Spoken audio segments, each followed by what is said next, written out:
இன்று ஆண்டவருடைய செய்திக்காக நாம் தெரிந்தெடுத்திருக்கும் வேத பகுதி 2 சாமுவேலின் புஸ்தகம் 5வது அதிகாரம் 23-24 வசனங்கள். Actually we need to read that from verse 17 onwards. 17வது வசனத்திலிருந்தே வாசிப்போம். எல்லாரும் வேத புஸ்தகத்தை திறந்து வைத்துக்கொள்வோம். The book of 2 Samuel chapter 5 verse 17 to 25. 2 சாமுவேலின் புஸ்தகம் 5வது அதிகாரம் 17 முதல் 25 வரை உள்ள வசனங்கள். தாவீதை இஸ்ரவேலின் மேல் ராஜாவாக அபிஷேகம் பண்ணினார்கள் என்று பெலிஸ்தர் கேள்விப்பட்ட போது அவர்கள் எல்லாரும் தாவீதை தேடும்படி வந்தார்கள். அதை தாவீது கேட்டபோது ஒரு அரணிப்பான இடத்திற்கு போனான். பெலிஸ்தரோ வந்து ரெப்பாயிம் பள்ளத்தாக்கிலே பரவி இருந்தார்கள். பெலிஸ்தருக்கு விரோதமாய் போகலாமா, அவர்களை என் கையில் ஒப்பு கொடுப்பீரா என்று தாவீது கர்த்தரிடத்தில் விசாரித்த போது கர்த்தர், போ, பெலிஸ்தரை உன் கையில் நிச்சயமாய் ஒப்பு கொடுப்பேன் என்று தாவீதுக்கு சொன்னார். தாவீது பாகால் பிராசீமுக்கு வந்து அங்கே அவர்களை முறிய அடித்து தண்ணீர்கள் உடைந்து ஓடுகிறது போல கர்த்தரின் சத்துருக்களை எனக்கு முன்பாக உடைத்து ஓட பண்ணினார் என்று சொல்லி அது நிமித்தம் அந்த ஸ்தலத்திற்கு பாகால் பிராசீம் என்று பெயரிட்டான். அங்கே பெலிஸ்தர் தங்கள் விக்கிரங்களை விட்டு ஓடி போனார்கள். அவைகளை தாவீதும் அவன் மனுஷரும் சுட்டெரித்தார்கள். பெலிஸ்தர் திரும்பவும் வந்து ரெப்பாயிம் பள்ளத்தாக்கிலே இறங்கினார்கள். தாவீது கர்த்தரிடத்தில் விசாரித்ததற்கு அவர், நீ நேராய் போகாமல் அவர்களுக்கு பின்னாலே சுற்றி முசுக்குட்டை செடிகளுக்கு எதிரே இருந்து அவர்கள் மேல் பாய்ந்து முசுக்கட்டை செடிகளின் நுனிகளிலே செல்லுகிற இறைச்சலை நீ கேட்கும்போது சீக்கிரமாய் எழும்பிப்போ. அப்பொழுது பெலிஸ்தரின் பாளையத்தை முறிய அடிக்க கர்த்தர் உனக்கு முன்பாக புறப்பட்டிருப்பார் என்றார். கர்த்தர் தாவீதுக்கு கட்டளையிட்ட பிரகாரம் அவன் செய்து பெலிஸ்தரை கேபா துவக்கி கேசேர் எல்லை மட்டும் முறிய அடித்தான் என்று பார்க்கிறோம். God works in mysterious ways. We know that. கர்த்தர் நமக்கு விளங்காத புரியாத வகைகளிலே விதங்களிலே நமக்காக அனுகூலத்தை கட்டளையிடும் தேவன் என்பதை கிறிஸ்தவ வாழ்க்கையை துவக்கினவர்கள் கூட, 1 மாதம் முன்பதாக துவக்கினவர்கள் கூட புரிந்து கொள்ள முடியும். இங்கே இருக்கும் யாருமே சென்ற மாதத்தில் கர்த்தரோட உடன்படிக்கை பண்ணினவர்கள் அல்ல என்று எனக்கு தெரியும். சின்ன வயது முதற்கொண்டு அல்லது ரட்சிக்கப்பட்ட நாள் முதற்கொண்டு கொஞ்சம் மாதங்களாக அல்லது சில வருஷங்களாக கர்த்தருடைய பாதையில் பயணித்து வருகிற விசுவாசிகளான உங்களை பார்த்து ஆண்டவர் இன்று சொல்லும் காரியம், நமக்கு அரணிப்பான ஒரு பட்டணத்தை ஆண்டவர் ஏற்படுத்தி தந்திருக்கிறார். And that city is his name. Is the name of Jesus. நீதிமான்களுக்கு அரணிப்பான பட்டணம் ஒன்று இருக்கிறது. அந்த பட்டணத்தினுடைய நாமம், பெயர் இயேசு கிறிஸ்து. The name of the Lord is a strong tower, says the Bible. கர்த்தருடைய நாமம் நீதிமான்களான நமக்கு பலத்த துர்கமாய் இருக்கிறது என்று வேதம் சொல்லுகிறது. இந்த 2 சாமுவேலின் புஸ்தகத்தில் நாம் வாசித்த சம்பவம் 1 நாளாகமம் புஸ்தகம் 14வது அதிகாரத்திலும் அப்படியே எழுத்தின் பிரகாரமாக வருகிறதை நாம் பார்க்க முடியும். தாவீதை இஸ்ரவேலின் மேல் ராஜாவாக அபிஷேகம் பண்ணினார்கள் என்று பெலிஸ்தர் கேள்விப்பட்ட போது அவர்கள் எல்லாரும் தாவீதை தேடும்படி வந்தார்கள் என்று பார்க்கிறோம். தேடும்படி தான் வந்தார்கள். ஆனால் தாவீது உடனே அரணிப்பான ஒரு ஸ்தலத்திற்கு போய்விட்டான் என்று வேதம் சொல்கிறது. ஸோ we must understand, தேடி வந்தவர்கள் அவனை கௌரவிக்க வரவில்லை, அவன் தலையை வாங்க வந்தவர்கள். தேடி வந்தவர்கள் பெலிஸ்தர்கள். பெலிஸ்தர்களுக்கு எப்பொழுதுமே யூதர்கள் அல்லது இஸ்ரவேலர்கள் சத்துருக்களாகவே இருந்து வருகிறார்கள். பெலிஸ்தர்கள் தாவீது ராஜாவாக அபிஷேகம் பண்ணப்பட்டான் என்று கேள்விப்பட்ட உடனே அவனை தேடி வந்தார்கள் என்று வேதம் சொன்னாலும் தாவீதுக்கு தெரியும், their real intent was not to congratulate him or greet him or felicitate him, but to kill him. தேடி வந்தது எதற்கென்று தாவீதுக்கு தெரியும். அவனை கௌரவப்படுத்த அல்ல, அவனுக்கு நன்றி சொல்ல அல்ல, அவனுக்கு ஒரு பட்டாபிஷேகம் நடத்த அல்ல, அவனை கொன்று போடவே பெலிஸ்தர்கள் வந்தார்கள் என்று தாவீதுக்கு தெரிந்து தாவீது ஒரு அரணிப்பான இடத்திற்கு போனான் என்று பார்க்கிறோம். கர்த்தருடைய பிள்ளைகளே, when the Lord anoints you, கர்த்தர் ஒரு விசேஷ அபிஷேகத்தை உங்கள் மேலே வைக்கும் பொழுது be sure the enemy will come looking for you. ஒரு அபிஷேகம் உங்கள் மேலே ஊற்றப்படும் பொழுது இனி முதற்கொண்டு என்னுடைய வாழ்க்கை ஹைவே மாதிரி இருக்கும், சேலம் ஹைவே மாதிரி இருக்கும்னு நினைக்கக்கூடாது. ரொம்ப அப்படியே அழகாக நீங்கள் தவழ்ந்து போகிறோம், கார்லலாம் க்ரூஸ் பண்ணி போகலாம் அந்த ஹைவேலலாம், அப்படி இருக்கும் என்று நீங்கள் நினைக்கவே கூடாது. The enemy smells your anointing. அபிஷேகத்தை மனம் பிடித்து சத்துரு தேடி வருவான். எதற்கு வருகிறான்? அபிஷேகத்தினுடைய வல்லமையை நீங்கள் பார்க்க வேண்டும் என்பதற்காக கர்த்தர் அவனை வருவதற்கு அனுமதி கொடுக்கிறார். அதை தான் நம்ம புரிந்து கொள்ள வேண்டும். என் மேலே தான் இப்போ தான் அபிஷேக தைலத்தை ஊற்றினீரே ஆண்டவரே, இப்பொழுது சத்ருவோடைய போராட என்னை அனுப்புகிறீரே, ஏன் ஆண்டவரே என்று கேட்டால் கர்த்தருடைய பிள்ளையை கர்த்தர் இப்படித்தான் சொல்லுவார். I want to show you the power of anointing that is upon you. உன் மேலே இருக்கும் அபிஷேகத்தின் வல்லமையை நான் உனக்கு காண்பிக்க விரும்புகிறேன் என்று கர்த்தர் சொல்லுவார். ஆனால் அபிஷேகம் வருவதற்கு முன்பதாக சில அவமானங்கள் கர்த்தருடைய பிள்ளைகளுடைய வாழ்க்கையிலே வரும் என்பதையும் தாவீதினுடைய வாழ்க்கையிலிருந்து நாம் கற்றுக்கொள்ள முடியும். சில அவமானங்களுக்கு பிறகு அபிஷேகம் வருகிறது. அபிஷேகத்திற்கு பிறகு தாக்குதல்கள் வருகிறதை பார்க்க முடியும். இது தாவீதினுடைய வாழ்க்கையிலே மட்டுமல்ல, சாமுவேல் தீர்க்கதரிசியுடைய வாழ்க்கையை நீங்கள் சோதித்து பார்த்தால், அல்லது தேவனால் பயன்படுத்தப்பட்ட எந்த ஒரு பாத்திரத்தை நீங்கள் பார்த்தால், உங்களுடைய வாழ்க்கையை கூர்ந்து கவனித்தாலும், you can see this pattern coming again and again in those people's lives. இந்த ஒரு மாதிரி, இது ஒரு எக்ஸாம்பிள், ஒரு மாடல் ஆண்டவர் வைத்திருக்கிறார். இந்த மாடலின் படியே காரியங்கள் நடக்கும் என்பதை நாம் தெரிந்து கொள்ள வேண்டும். வாழ்க்கையில் நாம் நிந்தை அனுபவித்த பிறகு ஆண்டவர் நமக்கு ஒரு உயர்வை தருவார். ஆமென் சொல்லுவீங்களா? நிந்தையின் வழியாக போனவர்களுக்கு தெரியும் அதனுடைய சங்கடம், அதனுடைய கண்ணீர், அதனுடைய கம்பலை என்ன என்று. நிந்தையின் வழியாக கர்த்தருடைய பிள்ளைகளை ஆண்டவர் அனுமதிக்கிறார். God makes the child of God go through that path of humbling experience. ஏன் அங்கே அந்த நிந்தையை நாம் அனுபவிக்க வேண்டும் என்று கேட்டால், கர்த்தர் சொல்வார், உனக்கு வரும் மேன்மையினுடைய மகிமை உனக்கு தெரிய வேண்டும் என்பதற்காகவே I am making you pass through this valley of humility or humbling என்று ஆண்டவர் சொல்லுவார். தாவீதினுடைய வாழ்க்கையில் அபிஷேகத்திற்கு முன்பதாக வந்த அவமானம் என்ன என்று நீங்கள் கேட்டால், உங்களுக்கு நான் காண்பிக்க ஒரு காரியத்தை நான் காண்பிக்க விரும்புகிறேன். இதே அதிகாரத்தில் 2 சாமுவேல் 5ஆம் அதிகாரத்தில் 6வது வசனத்தை கவனிங்கள். தேசத்திலே குடியிருக்கிற எபூசியர் மேல் யுத்தம் பண்ண ராஜாவானவன் தன் மனுஷரோடு கூட எருசலேமுக்கு போனான். அவர்கள் இதில் பிரவேசிக்க தாவீதினால் கூடாது என்று எண்ணி தாவீதை நோக்கி, நீ இதற்குள் பிரவேசிப்பதில்லை, குருடரும் சப்பானிகளும் உன்னை தடுப்பார்கள் என்று சொன்னார்கள். ஆனாலும் தாவீது சியோன் கோட்டையை பிடித்தான், அது தாவீதின் நகரமாயிற்று. அல்லேலூயா. சில ஆனாலும், எவ்வளோ அருமையான வார்த்தை பாருங்க. ஆனாலும் தாவீது சியோன் கோட்டையை பிடித்தான், அது தாவீதின் நகரமாயிற்று என்று தேவன் சொல்லுகிறார். எருசலேம் தாவீதின் நகரம் என்று மாறுவதற்கு முன்பதாக இந்த எருசலேமிலே எபூசியர்கள் என்ற ஜாதிகள் குடியிருந்தார்கள். The Jebusites were living in this place, in this town called Jerusalem. எபூசியர்கள் குடியிருக்கும் இடம்தான் எருசலேம். அந்த எருசலேமை பிடிக்க வேண்டும் என்பதற்காக தாவீது சேனைகளோட போன பொழுது எருசலேமின் குடிகள் அவனை பார்த்து நகைத்து சொன்னார்கள், நீ உள்ள வரணும்னா இந்த இடத்துல இருக்க குருடர்களும் சப்பானிகளும் விட்டா தான் உன்னால் வர முடியும் என்று சொன்னார்கள். எவ்வளவு பெரிய அவமானம் பாருங்க. சேனைகளை திரட்டி கொண்டு ஆயுதங்களோட ஒரு ராஜா ஒரு பட்டணத்திற்கு நேராக வருகிறான். அந்த பட்டணத்திற்கு நேராக வரும்பொழுது சேனைகளை மேற்கொள்ள அனுப்ப வேண்டும். Armies should go against armies.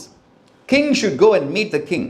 ஆனால் இங்கே எபூசியர்கள் சொன்ன காரியம், தாவீதை பார்த்து சொன்ன காரியம், இந்த பட்டணத்தில் இருக்கிற வீரர்கள் அல்ல, குருடர்களும் சப்பானிகளும் உன்னை தடுப்பார்கள் என்று சொன்னார். இது தாவீது ராஜாவுக்கு மிகப்பெரிய அவமானத்தை கொண்டு வந்தது. They were so confident of their military prowess. அவர்களுக்கு இருந்த அந்த இராணுவ வலிமையை குறித்து எபூசியர்களுக்கு அந்த அளவு தைரியம் இருந்தது. அந்த தைரியம் தலை கணத்தை கூட அவர்களுக்கு கொடுத்தது.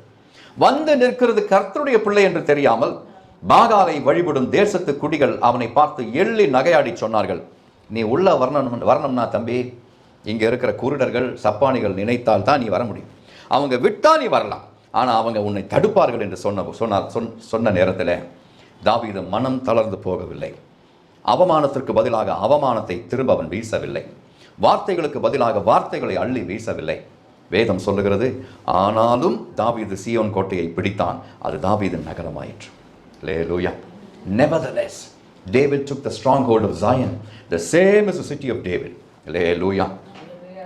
சில ஆனாலும் நல்ல காரியங்களை நம்முடைய வாழ்க்கையில் கொண்டு வரும். Nevertheless அப்படின்னாலே நமக்கு ஒரு நெகட்டிவ் கனோட்டேஷன் தான் வரும். ஆனால் இந்த இடத்துல ஆண்டவர் அந்த நெவர்தலஸை வைத்திருப்பது எதற்கு? நல்ல காரியங்களை காண்பிப்பதற்கு. ஆண்டவர் God is showing us a turnaround. The enemy is looking at you and mocking you. சத்ரு உங்களை பார்த்து நகைத்து கொண்டிருக்கிறான், உங்களை அவமானப்படுத்தி கொண்டிருக்கிறான். ஆனால் கர்த்தருடைய அபிஷேகம் உங்கள் மேலே இருப்பதினாலே, கர்த்தருடைய தெரிந்து கொள்ளுதல் உங்கள் மேலே இருப்பதினாலே நீங்கள் எந்த சத்துருக்களையும் மேற்கொள்ள முடியும் என்று கர்த்தர் நமக்கு காண்பிக்கிறார்.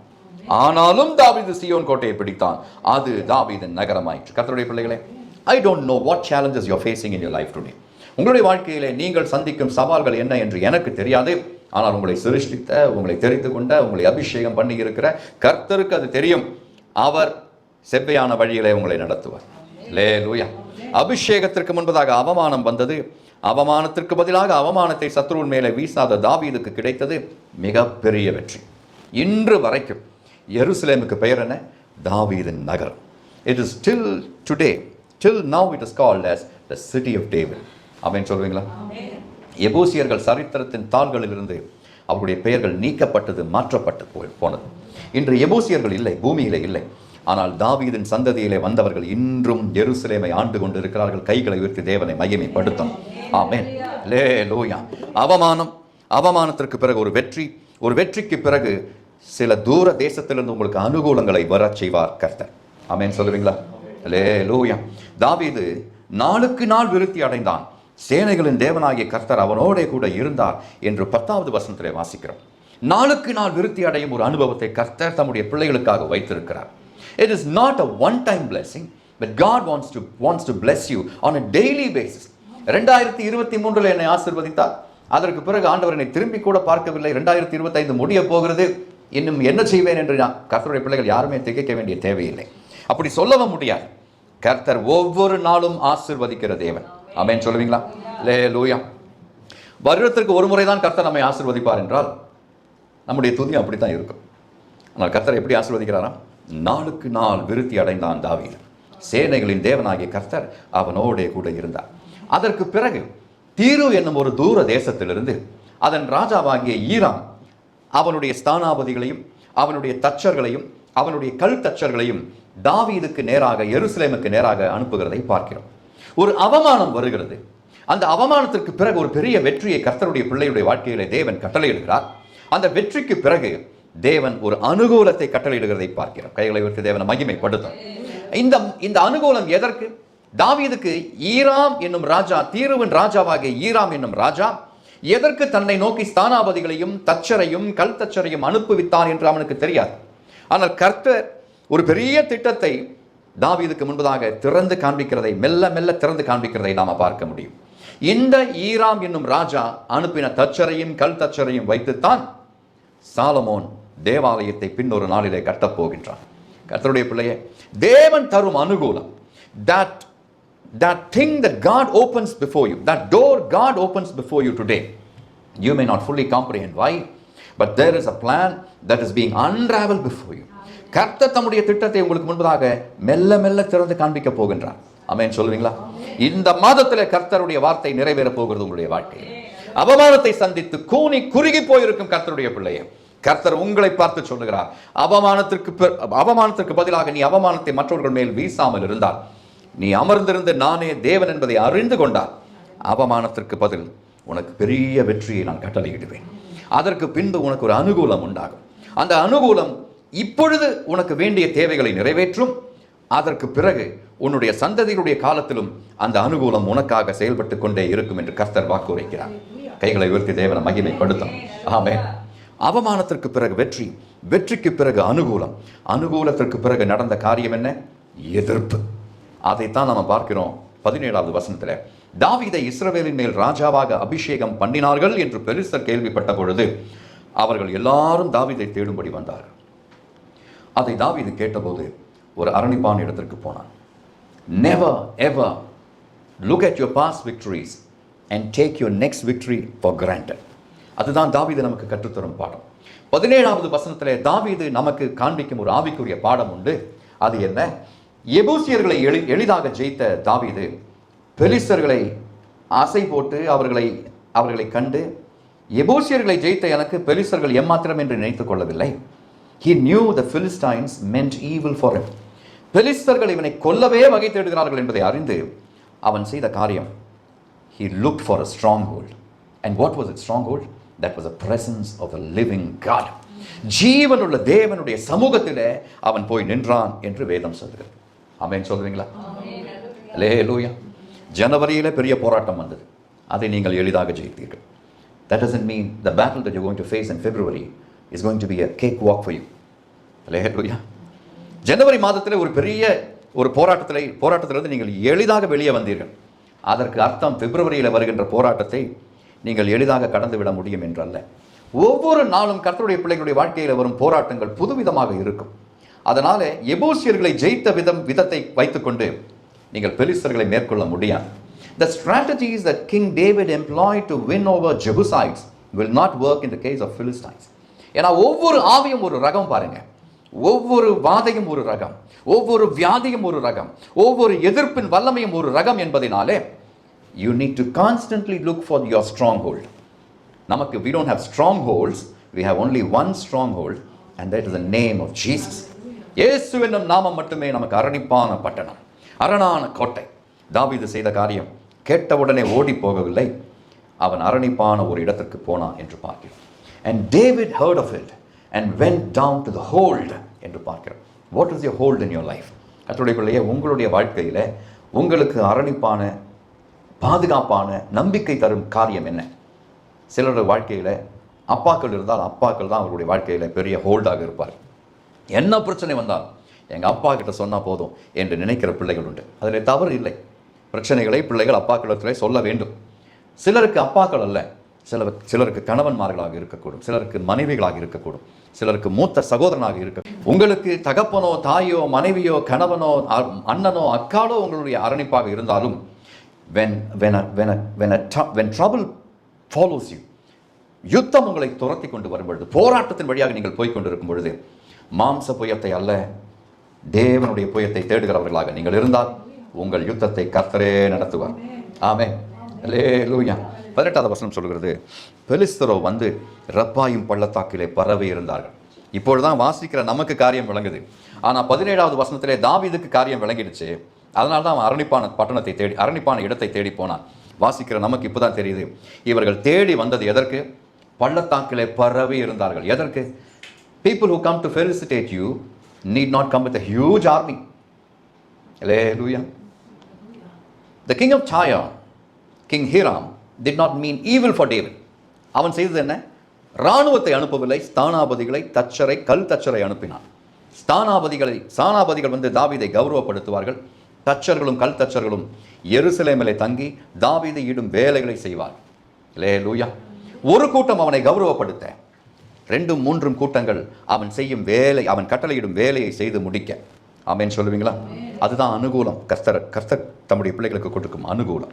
பெலிஸ்தருக்கு விரோதமாய் போகலாமா, அவர்களை என் கையில் ஒப்புக் கொடுப்பீரா என்று தாவீது கர்த்தரிடத்தில் விசாரித்த பொழுது, கர்த்தர் போ, பெலிஸ்தரை உன் கையில் நிச்சயமாய் ஒப்புக் கொடுப்பேன் என்று தாவீதுக்கு சொன்னார் என்று பார்க்கிறோம். கர்த்தருடைய பிள்ளையே, இதைத்தான் நான் சொன்னேன். உங்களுடைய முந்தின அனுபவங்களிலிருந்து பாடங்களை நீங்கள் கற்றுக்கொள்வது நல்லது. You need to learn lessons from your prior experiences, but don't make a rule book out of that. அதிலிருந்து இப்படித்தான் காரியங்கள் நடக்கும், இப்படியே நான் செய்வேன் என்று நீங்களாக நினைத்துக் கொள்ளாமல் இருங்கள் என்று தான் தாவீது நமக்கு சொல்லுகிறார்.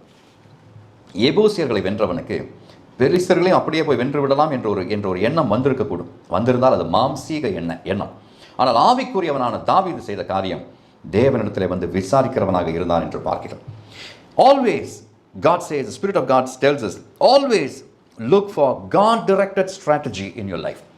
ஆண்டவர் உங்களுக்கு தரும் அந்த யுக்திகளை கையாண்டு கொண்டு உங்களுடைய வாழ்க்கையை வாழ்ந்தால் வெற்றிகள் உங்களை ஒவ்வொரு நாளும் தேடி வரும்.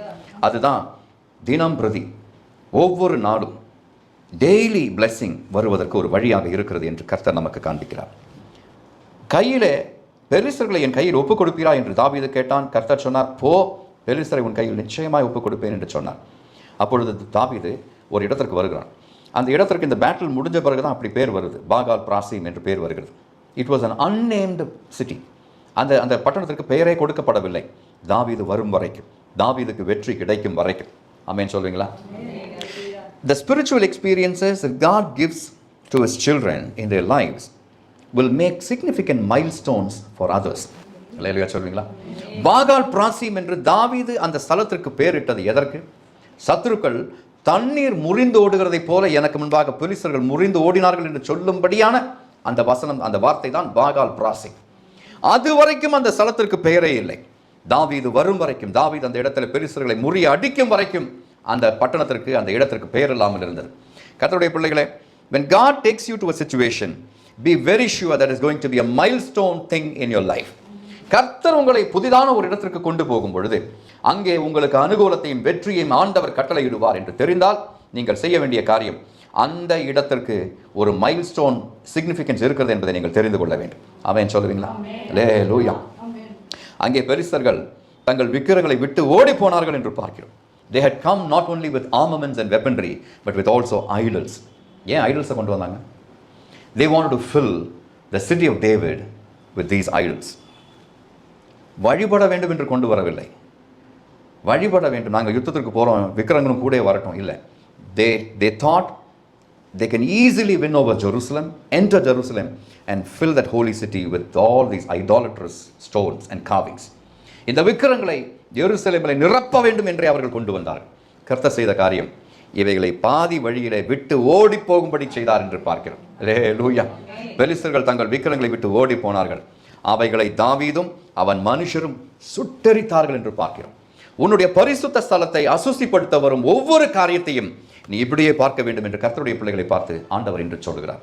உன்னுடைய சமாதானத்தை குலைக்க கெடுக்க வரும் ஒவ்வொரு வல்லமையையும் கர்த்தருடைய பிள்ளையே நீ விக்கிரங்களாக பார்க்க வேண்டும். அவைகளை சுட்டெரிக்க வேண்டிய வேலையை ஆண்டவர் உன் கையில் கொடுப்பார். ஆண்டவர் அதை செய்ய மாட்டார், நீங்களே அதை செய்ய வேண்டும் என்று கர்த்தர் உங்களிடத்தில் எதிர்பார்க்கிறார். அல்லேலூயா. அல்லேலூயா சொல்லுங்களா? அவமானத்திற்கு பிறகு வெற்றி கிடைக்கிறது, வெற்றிக்கு பிறகு ஒரு அனுகூலம் கிடைக்கிறது, அனுகூலத்திற்கு பிறகு ஒரு போராட்டம், ஒரு எதிர்ப்பு ஏற்படுகிறது. அந்த போராட்டத்திலே தாவீது வெற்றி பெறுகிறான். But that does not mean the life of David is going to be a bed of roses henceforth. ஒரு வெற்றி கிடைத்ததனாலே அல்லது 2 வெற்றிகள் கிடைத்ததனாலே தாவீதுடைய வாழ்க்கை இனி சஞ்சலம் இல்லாமல் இருக்கும் என்று சொல்லவே முடியாது. வசனம் சொல்லுகிறது, பெலிஸ்தர் திரும்பவும் வந்து இரப்பாயும் பள்ளத்தாக்கிலே இறங்கினார்கள். அல்லேலூயா. ஒரு முறை வந்த சத்துரு மறுமுறை வரமாட்டான் என்று சொல்ல முடியாது. ஒரு முறை அந்த சோதனையை நீங்கள் மேற்கொண்டதினாலே, அந்த மாம்சத்தின் அந்த உந்துதலை நீங்கள் மேற்கொண்டதினாலே, ஆவிக்குரிய போராட்டத்தில் ஒரு முறை நீங்கள் ஜெயித்ததினாலே அந்த போராட்டம் திரும்பவும் வராது என்று இல்லை. அந்த சத்துரு திரும்பவும் வருவான். எந்த பள்ளத்தாக்கிலே நீங்கள் அவர்களை முறியடித்தீர்களோ அந்த பள்ளத்தாக்கை திரும்பவும் நிரப்பும்படி சத்துரு திரும்ப வருவான் என்று தாவீதின் வாழ்க்கையின் மூலமாக ஆண்டவர் நமக்கு காண்பிக்கிறார். அல்லேலூயா. அல்லேலூயா சொல்வீங்களா? அடுத்த வசனம் 23வது வசனத்தில் நாம் வாசிக்கிறோம், தாவீது கர்த்தரிடத்தில் விசாரித்ததற்கு அவர், நீ நேராய் போகாமல் அவர்களுக்கு பின்னாலே சுற்றி முசுக்கட்டை செடிகளுக்கு எதிரே இருந்து அவர்கள் மேல் பாய்ந்து என்று சொல்லுகிறதை பார்க்கிறோம். God is also not known for repeating his strategies. Hallelujah. ஆண்டவரும் ஒரு முறை பயன்படுத்தின யுக்தியை மறுமுறை பயன்படுத்துகிறதே இல்லை. நேராக போ, நான் அவர்களை உன் கையிலே ஒப்புக் கொடுப்பேன் என்று தாவீதை பார்த்த முதல் முறை சொன்ன தேவன் இப்பொழுது சொல்லுகிறார், நீ நேராக போகாத, அவர்களை பின்னாலே சுற்றி முசுக்கொட்டை செடிகளுக்கு எதிரே இருந்து அவர்கள் மேல் பாய் என்று சொல்லுகிறதை பார்க்கிறேன். God is employing a different strategy now. Why? ஏன் ஆண்டவர் வழியை மாற்றி போடுகிறார்? புதிய யுக்தியை, புதிய ஒரு யுத்த முறைமையை ஏன் இப்பொழுது கொடுக்கிறார்? கர்த்தருக்கு தெரியும், முந்தின யுக்தியை, முந்தின யுத்த முறைமையை இப்பொழுதும் உங்களுக்கு கொடுத்து விட்டால் நீங்கள் அதை சிலபஸாக மாற்றி விடுவீர்கள் என்று கர்த்தருக்கு தெரியும். அல்லேலூயா. அதுதான் சிலபஸ், இப்படித்தான் காரியங்கள் நடக்கும் என்று நீங்கள் நினைத்து கர்த்தரிடத்திலே மறுமுறை போக மாட்டீர்கள் என்று தேவன் தெரிந்து யுக்தியை மாற்றுகிறார். ஆமென் சொல்லுவீங்களா? அல்லேலூயா. முசுக்குட்டை செடிகளுக்கு பின்னால் இருந்து நீங்கள் பாய்ந்து அவர்கள் மேலே பாய்ந்து போக வேண்டும் என்று கர்த்தர் தாவீதை பார்த்து சொல்லுகிறதை பார்க்கிறோம். அது மட்டுமல்ல, அடுத்ததாக வருகிற அசைன்மெண்ட் கொஞ்சம் டஃப்பான அசைன்மெண்ட். கவனிங்க, 24வது வசனம் சொல்லுகிறது, முசுக்கட்டை செடிகளின் நுனிகளிலே செல்லுகிற இறைச்சலை நீ கேட்கும்போது சீக்கிரமாய் எழும்பிப்போ, அப்பொழுது பெலிஸ்தரின் பாளையத்தை முறிய அடிக்க கர்த்தர் உனக்கு முன்பாக புறப்பட்டிருப்பார் என்றார். அல்லேலூயா. balsam plants, there is going to be a murmuring in the balsam plants. அந்த வசனத்தை போடும்படி கேட்கிறேன். And let it be, when thou hearest the sound of a going in the tops of the mulberry trees, NIV-ல balsam plants இருக்கும், that then thou shalt bestir thyself, for then shall the Lord go out before thee to smite the host of the Philistines. தாவீதினுடைய இருதயத்திலே ஒரு பெரிய இரைச்சல், ஒரு பெரிய சஞ்சலம்.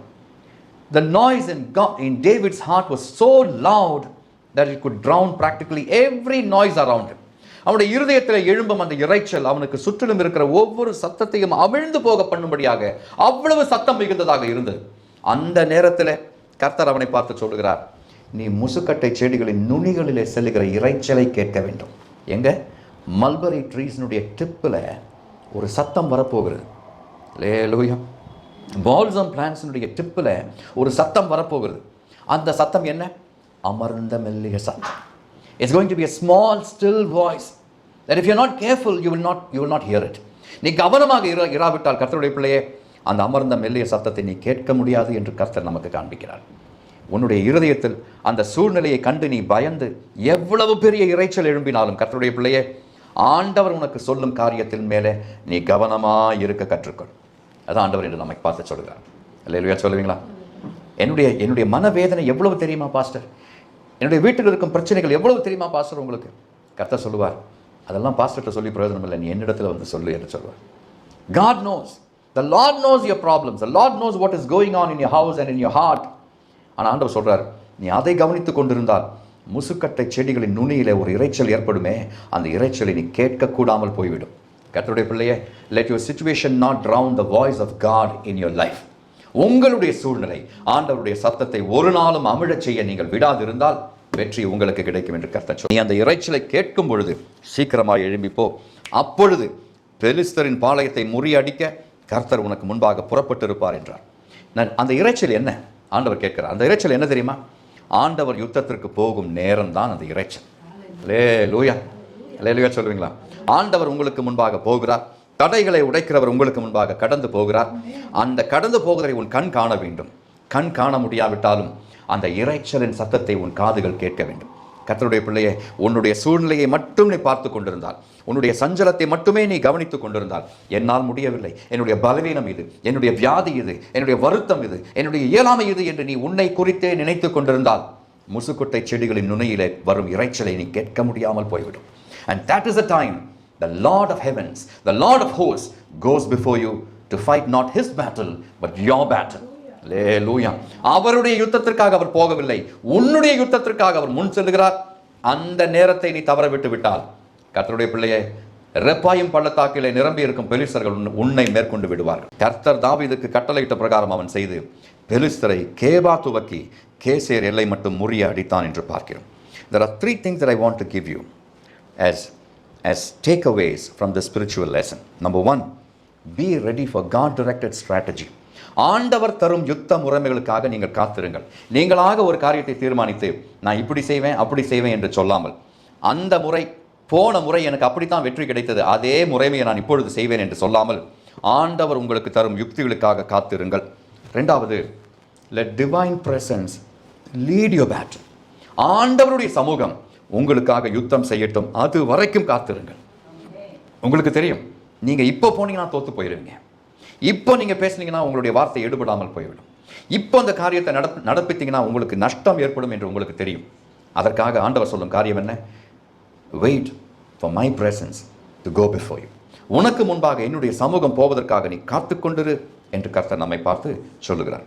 3வது காரியம், look for sensory confirmation always. எப்பொழுதுமே உன்னுடைய சூழ்நிலையிலே ஆண்டவர் ஆவிக்குரிய பாடங்களை வைப்பார். In that very battle, in that very situation, God wants to honor you. அந்த சோதனையிலே, அந்த சூழ்நிலையிலே, அந்த போராட்டத்திலே ஆண்டவர் உன்னுடைய விசுவாசத்தை கனப்படுத்த விருப்பமாக இருக்கிறார். அதற்கு நீ செய்ய வேண்டிய காரியம், உன்னுடைய சூழ்நிலையை பார்த்து கொண்டு அதன் மூலமாக ஆண்டவர் கொடுக்கும் பாடங்களை கேட்பதற்கு உன்னுடைய ஆவிக்குரிய காதுகளை திறந்து வைத்துக்கொள் என்று ஆண்டவர் சொல்கிறார். ஆமென் சொல்லுவீங்களா? முசுக்கட்டை செடியின் நுனியிலே வரும் அந்த இரைச்சல், that is very very minute. If you're not careful, you will miss it. நீங்கள் கவனியாமல் இருந்து விட்டால் அந்த முசுக்கொட்டை செடியின் நுனியில் இருக்கும் இரைச்சலை கேட்க முடியாமல் போய்விடும். கேட்க முடியாமல் போனால் என்ன நஷ்டம்? உங்களுடையது. கர்த்தர் முன் சென்று இருப்பார், நீ பின்னையே தங்கி இருந்து விடுவாய். ஆமென் சொல்வீங்களா? கர்த்தர் உன்னை அழைத்து கொண்டு போவதற்காகவே உனக்கு முன் செல்கிறார். அவருக்கு பின் சென்றால்தான் உனக்கு வெற்றி என்று தாவீதின் வாழ்க்கையின் மூலமாக ஆண்டவர் இன்று நமக்கு கற்று தருகிறார். அல்லேலூயா சொல்லுவீங்களா? அல்லேலூயா. Dear child of God, God leads, God signals and God fights for his people. ஆண்டவர் தம்முடைய பிள்ளைகளுடைய யுத்தங்களை எப்படி நடத்துகிறார்? அவரே முன் செல்கிறார். அவர் சில காரியங்களை காண்பிக்கிறார். அவர் உங்களுக்காக யுத்தத்தை செய்கிறார். ஆமென் சொல்வீங்களா? அதிலிருந்து, இந்த யுத்தத்திலிருந்து, இந்த சோதனையிலிருந்து, இந்த போராட்டத்திலிருந்து ஆண்டவர் நமக்கு என்னெல்லாம் கற்றுக்கொள்ள வேண்டும் என்று சொல்லுகிறார் என்று பார்த்தால், ஆண்டவருடைய ஆலோசனைக்காக காத்திருக்க சொல்லுகிறார். ஒவ்வொரு முறையும், no matter how many problems you have, let every problem be brought to the feet of Jesus. எத்தனை பிரச்சனைகள் இருந்தாலும், இது லேசான பிரச்சனை, இதெல்லாம் ஆண்டவருக்கு எதுக்கு கொண்டு போகணும், ஆண்டவரிடத்தில் ஏன் இதெல்லாம் சொல்லணும் என்று நீங்கள் நினைக்கத்தக்க எந்த பிரச்சனையுமே உங்களுடைய வாழ்க்கையில் உண்டாகாது. அந்த பிரச்சனை எவ்வளவு சிறிதாக இருந்தாலும், எவ்வளவு பெரிதாக இருந்தாலும், அதை கர்த்தருடைய சமூகத்தில் ஏற்றி இறக்குங்கள். உங்களுடைய பலு லகுவாகும். Amen. Take it through the Lord. ஆண்டவருடைய சமூகத்தில் அதை கொண்டு போங்கள், கொண்டு வெளியே வாங்க. அந்த பிரச்சனை வேறு விதமாக மாறி இருக்கு. ஆமென் சொல்லுவீங்களா? Hallelujah. And recognise is cues. உங்களுடைய சூழ்நிலையிலே ஆண்டவர் முசுக்கட்டை செடியின் நுனியிலே வரும் இறைச்சலை வைப்பார். ஆண்டவர் பேசுவார். அந்த சூழ்நிலையிலே அமர்ந்த மெல்லிய சத்தத்தின் மூலமாக ஆண்டவர் பேசுவார். இதுதான் நீ செய்ய வேண்டிய காரியம், இதுதான் நியாயமான காரியம். அவர்களை எதிர்த்து நீ பேசக்கூடாது.